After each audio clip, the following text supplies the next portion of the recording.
Great. Well, it's a pleasure to be with you, because I almost wasn't. So let me first start off with an apology, as I'm probably going to be with you for a grand total of about 3 hours during the course of the conference. I had intended to get here early yesterday, but unfortunately I left my home in 8 o'clock yesterday morning and arrived in Belgrade at 2 o'clock last night due to a mixture of French strikes and Serbian storms. And sadly I have to fly out again this afternoon to Sarajevo because I'm giving a lecture to commemorate the centenary of the assassination of Franz Ferdinand. So, I'm very, very sorry not to be able to spend more time with you, but I'm very pleased to at least be able to be here for this brief time this morning. I think it even more is commemorate and not celebrate. Sorry, did I say celebrate? No, you didn't. No, sorry, I hope I said commemorate. Sorry, I'm not feeling quite my sharpest this morning, so if I do make stupid mistakes like that, do pull me up.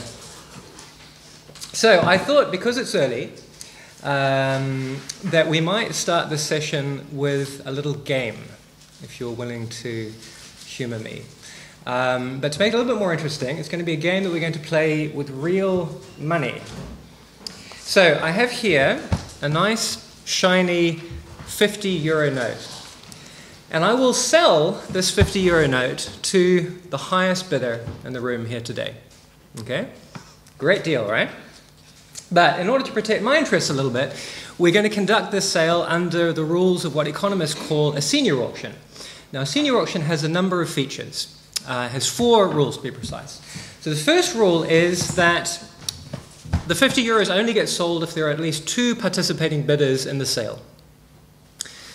Second rule is that the highest bidder gets the €50, but the highest bidder and the second highest bidder both have to pay.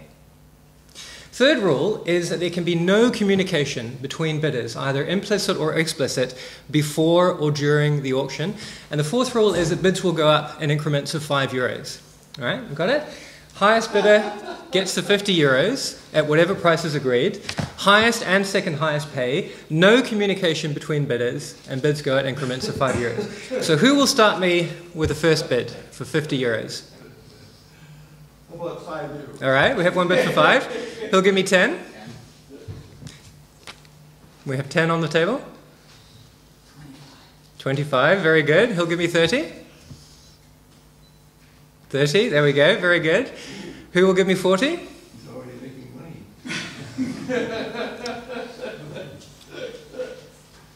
€40 for a €50 note. I give you. You give me 40, okay, very good. So we have 40 and, 35? Okay, any advances on 40? You're already in for 35, remember? 45. Okay. Do I hear 50? Can I change my bid to 50? In increments of 5. Does the second highest one have to pay the bid that he or she made? They have to pay their last standing bid, that's correct. You can bid to 50 if you like. 50. Okay. You're on for 45. Do I hear an advance on that? He's just about to make 45 pounds. For yours. You may well be able to outbid him. I'm going to close the bid. 55. Okay, 55. Do I hear 60? Do I hear 60? You're in for 50 already. Anyone else? I think this is a 2-man game at this point. Sure, 60. 60? Do I hear a return?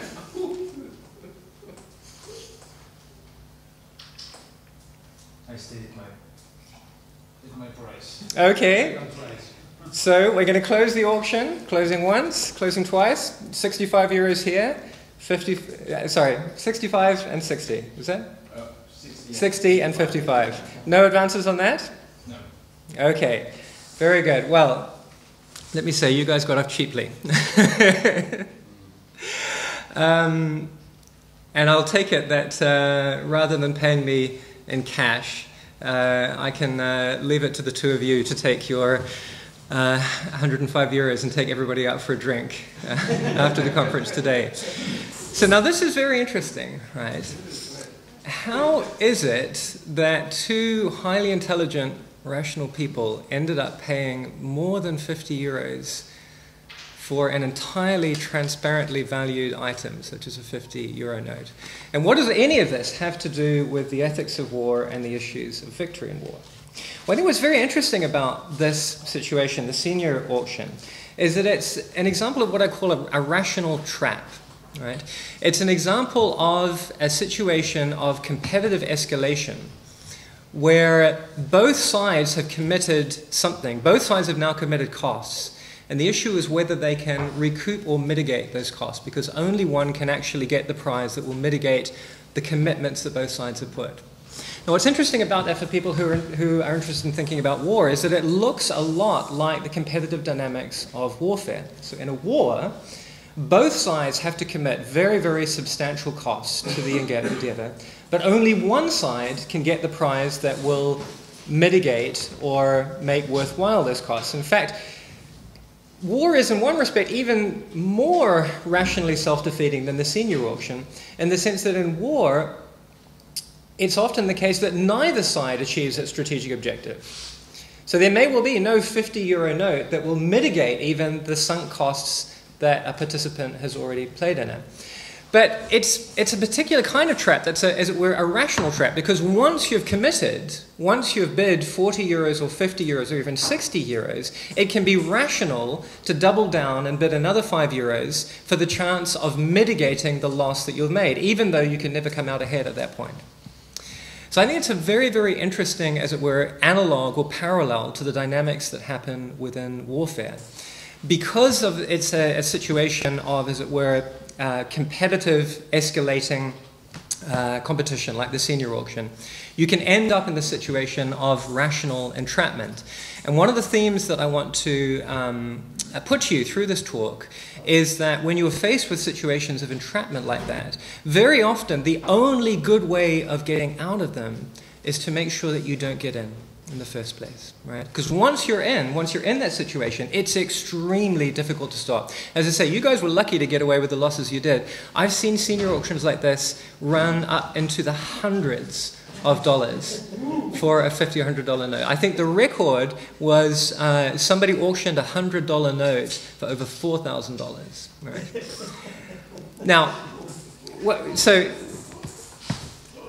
So that's as it were a starting point, the idea of the possibility of getting involved in what I call rational traps. But the real focus of this talk is I want to explore a different kind of entrapment that occurs within the process of warfare, which is not a form of rational entrapment, but a form of moral entrapment.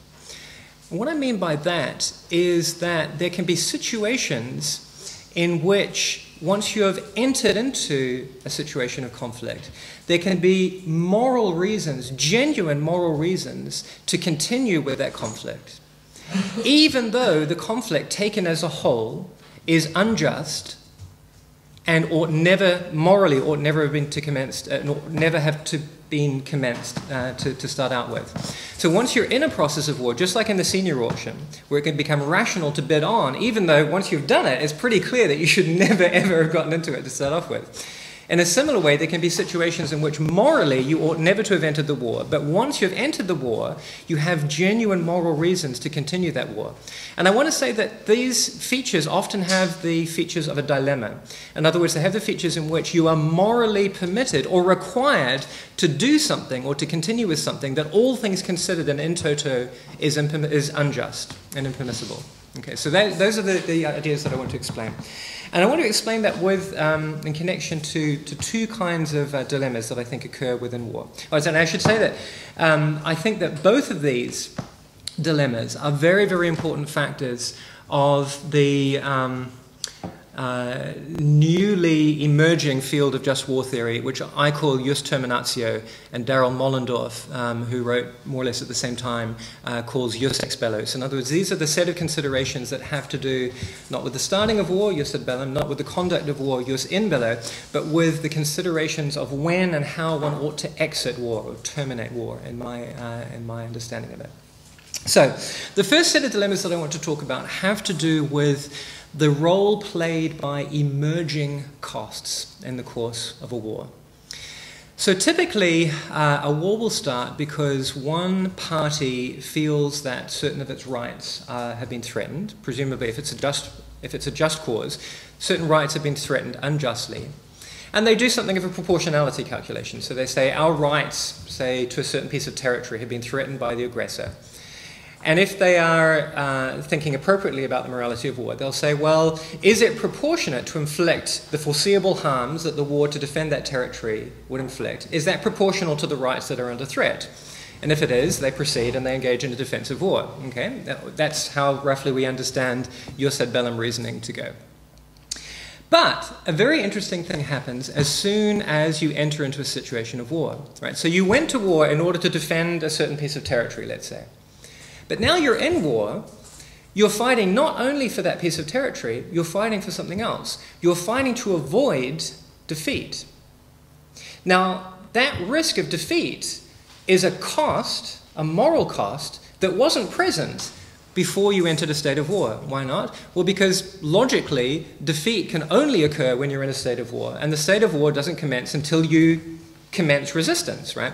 So now, suddenly, you're in a state of war, and suddenly there is a new value, a new thing that you're fighting for that's on the table.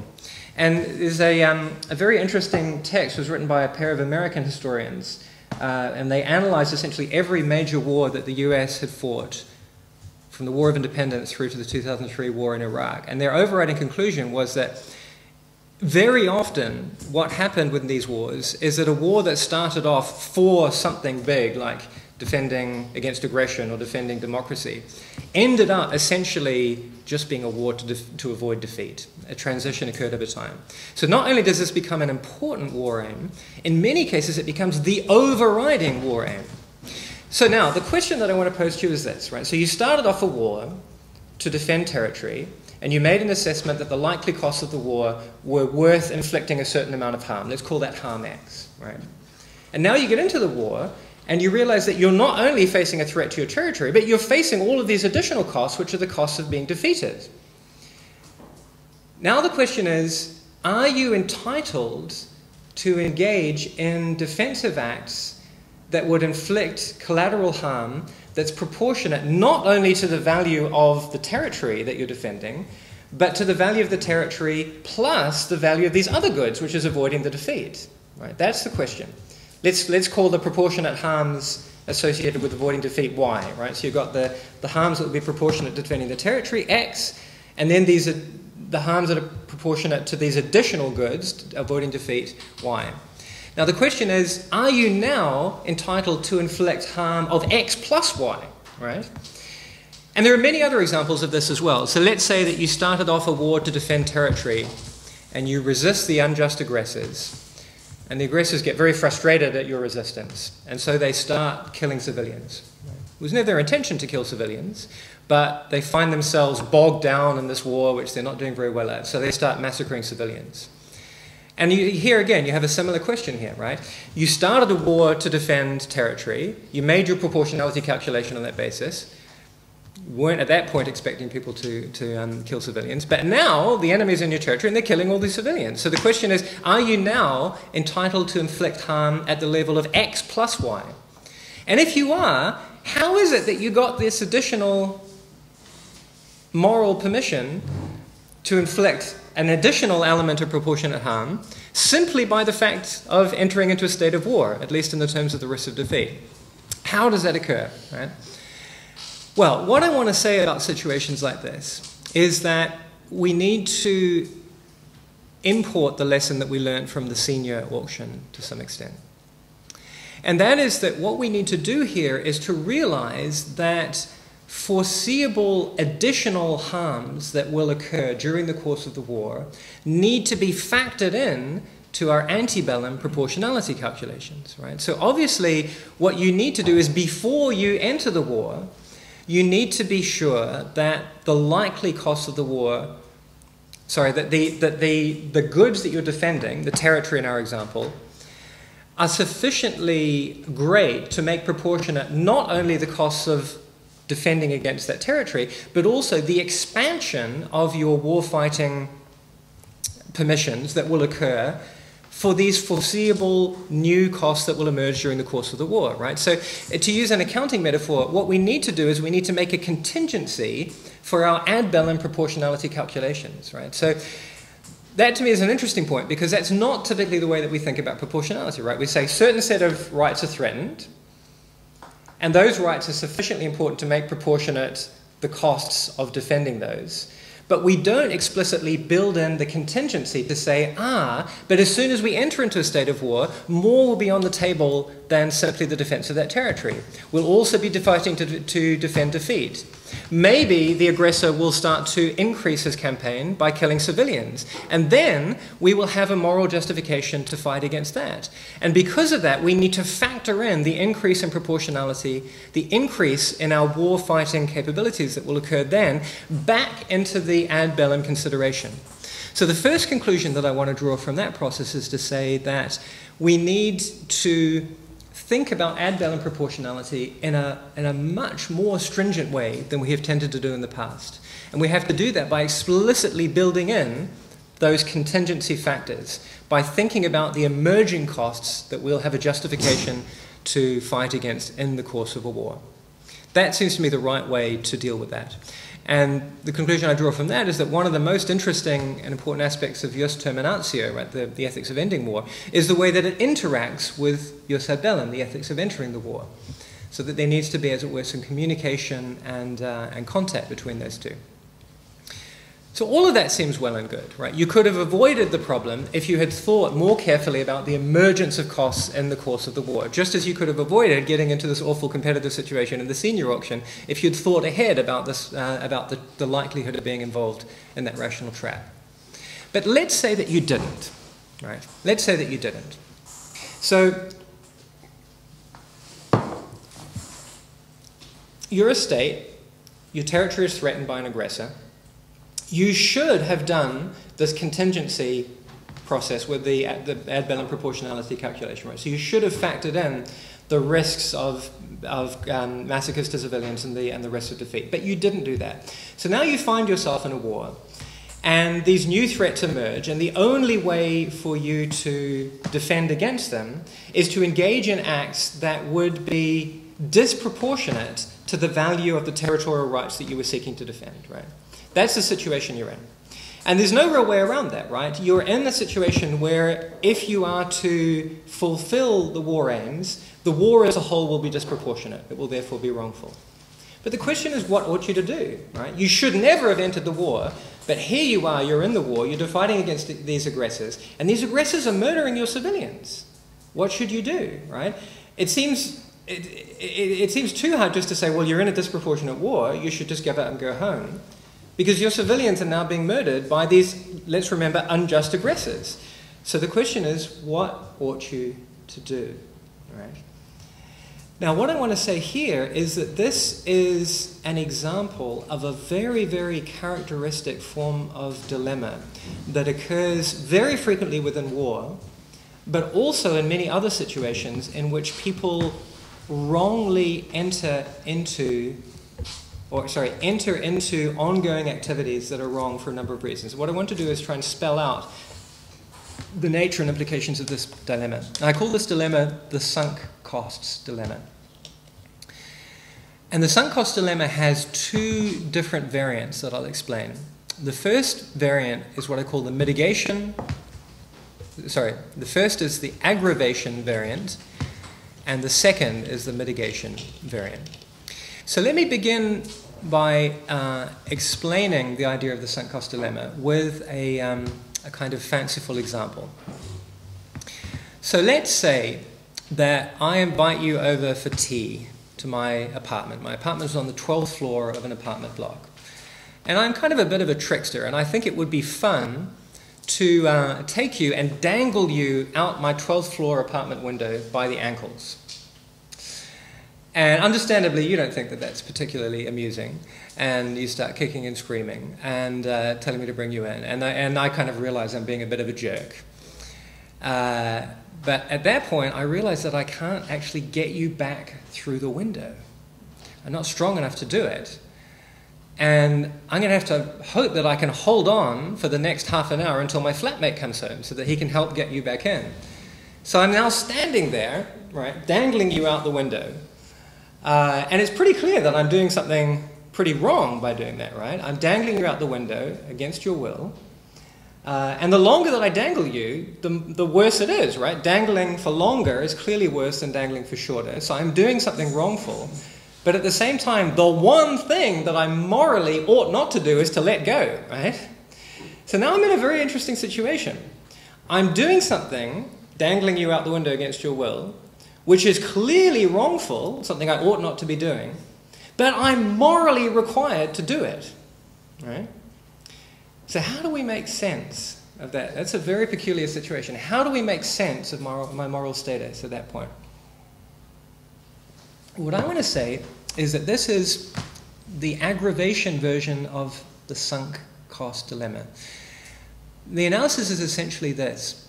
You're engaged in an action which is all things considered and in total wrong, but you have overriding moral reasons to continue to do it because to do anything other than continue to do it would be to commit an even more grave moral harm. Right? That's the core, the kernel of the analysis, and I'll unpack that a little bit as we go on. Now, let me just step back for a minute and deal with a couple of objections. So one thing you might say is, look, that can't be right. Right? You say, look, if you're holding the guy out the window and you're holding him so that he doesn't fall and you're waiting until the flatmate comes home, then you're clearly doing what's morally required.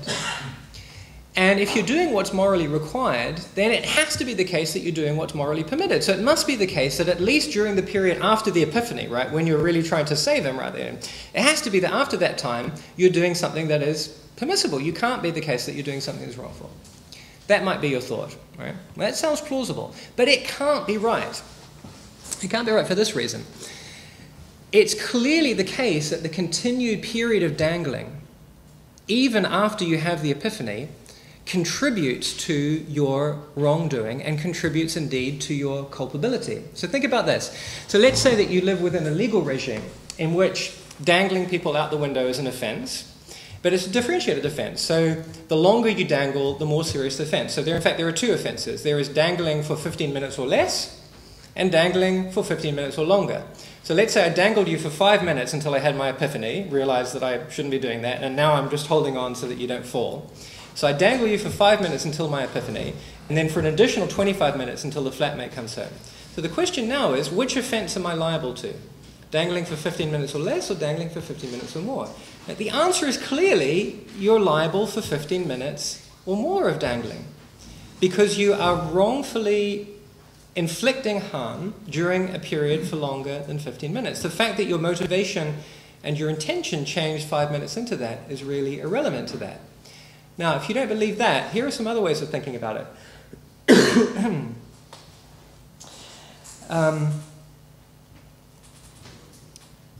We can all agree that dangling someone from the window is a kind of harm that we have the right not to experience.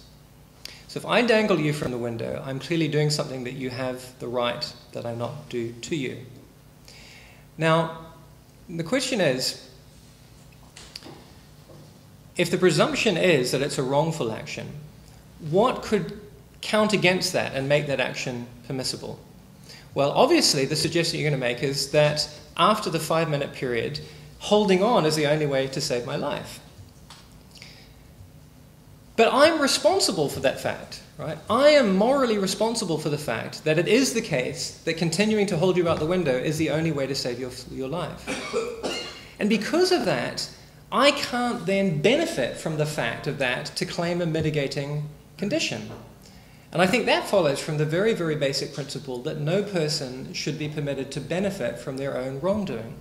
But if I were permitted to get a justification for the dangling, based on the fact that if I let go, then you will fall, I would be permitted to benefit from my own wrongdoing by the fact that I placed you in that situation. Third objection that I want to consider is the objection of consent. So you might say, well, look, if somebody were to ask you while you're hanging out the window, do you want this guy to hold on or not, given that he has to wait to pull you in? Clearly you would say, yes, hold on as tightly as you can. You say, well, doesn't consent make it permissible for me to continue to hold you? Well, again, the answer is no. The reason is that consent is only effective as a justifying condition when it is given under appropriate conditions. And one of the most important of those is that it is given freely and voluntarily and not under a situation of duress. And it's pretty clearly that I have wrongfully placed you under a position of duress. You never would have consented for me to hang you out the window if it weren't for the fact that you were dangling out there in the first place. So again, it looks like you're in a situation in which you are morally permitted, and even more than that, morally required to do something which is not only in total wrongful, but in which it is also the case that every additional minute of your continuing to perform that action that you're morally required to do increases your culpability, right? You become more liable for wrongful action for every minute that you continue to do what you're required to do. It's a very, very interesting case like that. So, again, my analysis of that is that the dilemma stems from these conditions. It occurs when you're engaged in an action for which the sufficient wrong-making features lie in the past and cannot be undone. Right? So the sufficient wrong-making features here is that I've held you against the will out of the window. And nothing that I can do from that point forward can undo that. Those lie in the past. Looking forward, I have overriding reasons to continue to dangle you, which stem from the fact that were I to stop doing that, I would have inflicted on you an even more grave offense. I would have killed you. But what's significant about the aggravation version of this is that the moral reasons to continue the action, they do not mitigate or undermine the wrong-making features of the initial action, right? They don't in any way undermine the fact that I oughtn't to have put you out the window in the first place. They simply stem from something completely different, which is the requirement not to perform an additional, even more grave offense. Now, situations of warfare, particularly of unjust warfare, very frequently show this kind of aggravation dilemma. Let me give you an example. Many people believe, let's assume that we all believe, that the 2003 invasion of Iraq was an unjust invasion, and that the occupation of Iraq was unjust. Let's say that's our starting point, we agree that. But, on some readings of the situation at least, after the Allies have come into Baghdad, they have removed the regime, they've fired the army, they're now in a situation in which they're wrongfully occupying the country, but the whole infrastructure of government has dissolved. Now, if they were to leave the country at that point, let's assume, it would have been a disaster for the country because the country would have just tipped into completely uncontrolled anarchy. Many people feel, and I feel this as well, that they shouldn't have invaded, the invasion was wrongful, but that once they were there, having destroyed the government, they had an obligation at least to stay to ensure that basic government services were provided so as to protect the population. So let's say we agree with that assessment. What we have here is essentially a form of the aggravation sunk cost dilemma, exactly like the dangling the person out the window, right? So the situation is they ought not to have invaded. The invasion is unjust. Every continued day and month of invasion inflicts further unjust harms on the Iraqi people, right? It inflicts on them harms that they have a right not to have inflicted upon them. But they're morally required to do it because failing to do it would be to inflict on the people an even greater crime, that is to say, destroying their government without providing any viable alternative in its place. So they're essentially in an aggravation sunk cost dilemma. The wrong-making features of their action lie in the past. There's nothing that they can do to undo that now. They have an overriding obligation to continue with the unjust occupation because not to do so would involve the commission of an even more significant offence. But they are they remain responsible and also culpable for the ongoing period of occupation. Right? They have culpability for that period of occupation, even though they're morally required to do it. Think back again to the senior auction. Once you get involved in the game, it's very, very hard to extricate yourself. It's not only very hard because of these kinds of strategic, rational calculations, like we saw in the senior auction, it's very hard because of moral considerations that start to kick in. Right? So it's not only this idea of strategic commitment, the kind of Clausewitzian idea of strategic escalation, it's a moral escalation. Once you're involved in it, you are morally compelled to double down and commit, even though what you're committing to is something that is fundamentally and in toto unjust, and in addition exposes you to additional culpability and liability for the very wrongful action that you got involved in to start off with. So that's the first form of the dilemma. But there's another form. So let's go back to our original example of the state defending its territory. They didn't do the contingency proportionality calculation like I suggested we should. They just said, well, the territory is worth X. We think we can defend X it's worth inflicting X amount of proportional damage. We think that we can inflict that. We think we can defend the territory inflicting no more than X proportional damage on the enemy. But when the fighting starts, the enemy starts murdering civilians. And so now they have to engage in a war that inflicts not only X, but X plus Y damage, right? So the proportionality stakes increase, but they didn't factor that in at the outset. So they find themselves in a situation where they, in order to protect their civilians, they have to engage in a disproportionate war. Or it could just simply be a straightforwardly disproportionate war, right?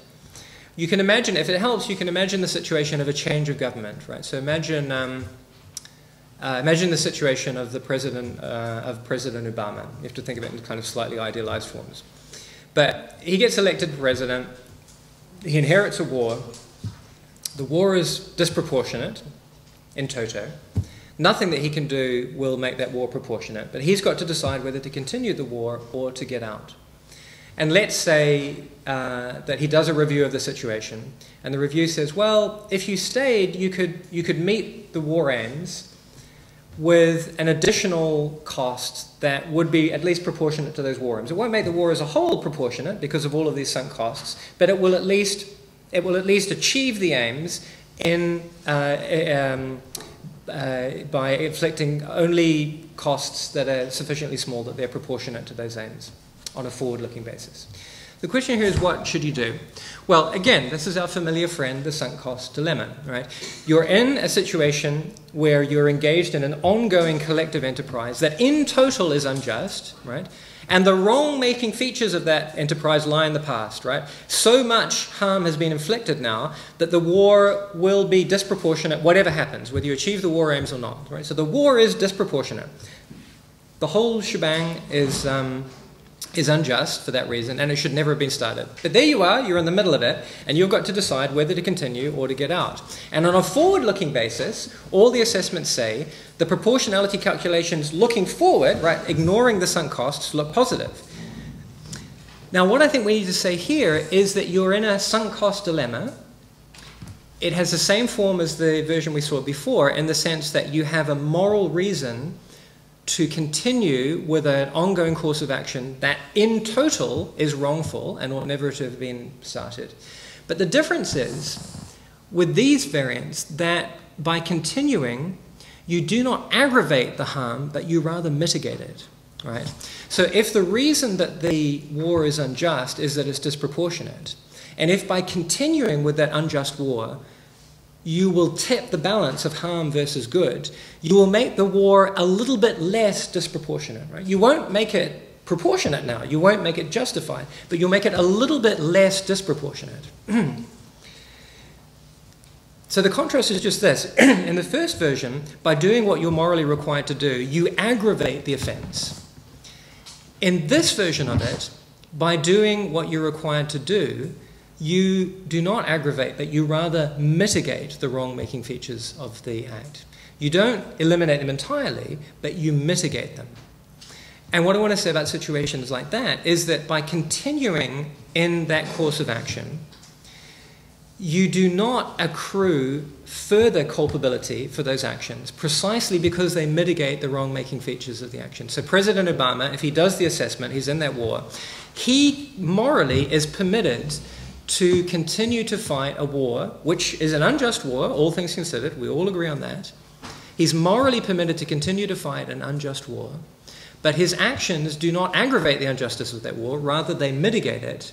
And for that reason, I think he can do that without accruing additional wrongdoing in the way that the agents in the aggravation version cannot. So let me just follow up by kind of circling back to the idea of entrapment. So what I think is very interesting about these cases is that they demonstrate just how insidious the phenomenon of war really is. Wars are like traps in the sense that they're very easy to get into and they are very, very hard to get out of. And the reasons that they're very hard to get out of are actually very many-dimensional. So part of the reason that it's hard to get out of it is because of the process of, as it were, psychological and strategic escalation. So this is the kind of thing that Clausewitz talked about, right? So Clausewitz, says that war is essentially the struggle to overcome the enemy, and the more that the enemy commits, the more that you have reason to commit, and so you get this escalation, the strategic escalation towards these extremes of total war, which, as we saw in the 20th century, are often devastating for all sides. So there's that, as it were, rational and strategic component of it, and that was shown very, very powerfully by our game with the senior auction. But what I have tried to develop in the talk today is that there's an other side of this, which is, as it were, a form of moral escalation. Right? Once you're involved in a war, it's not only that there are psychological and strategic and rational forces that come into play, stopping you from getting out. There are also moral forces that do the same thing. Additional costs arise in the course of a war, and it is often the case that they provide you moral reasons to perform actions that would not have been permissible before the war started. Now, I think that there are ways that we can deal with that. Primarily, we deal with that by explicitly building into our ad bellum proportionality conditioning, proportionality reasoning, a contingency value that, as it were, raises the threshold of proportionality because of foreseeable risks and harms that will come on stream in the course of war. And the risk of defeat is an entirely predictable risk. But there are other forms of dilemma which emerge in the course of war if you haven't done the right thing at the outset, that can make it the case that you morally ought to continue with the war. You can be morally permitted, or sometimes even morally required, to continue with a war that is, all things considered, unjust, and even more than that, will contribute to your culpability after the war ends. So the lesson that I learned from all of that is be very, very careful about the wars that you get into. Thank you.